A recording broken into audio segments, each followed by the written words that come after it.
یک دو سوال داشتم دوم جواب میدادید. بفرمایید.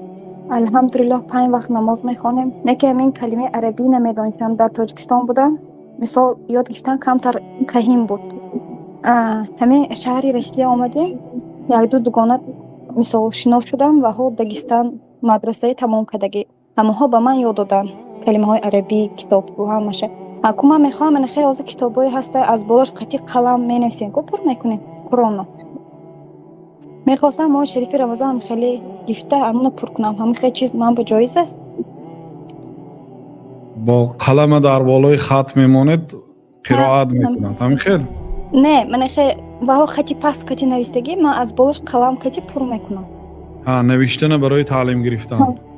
بله بله بله جایز است. همین ما شریف رمضان هر وسیله‌ای که برای فهم قرآن و حفظ قرآن و برای دانش هست اجازت است، تا مادامی که یگان مخالفت شرعی نداشته باشه.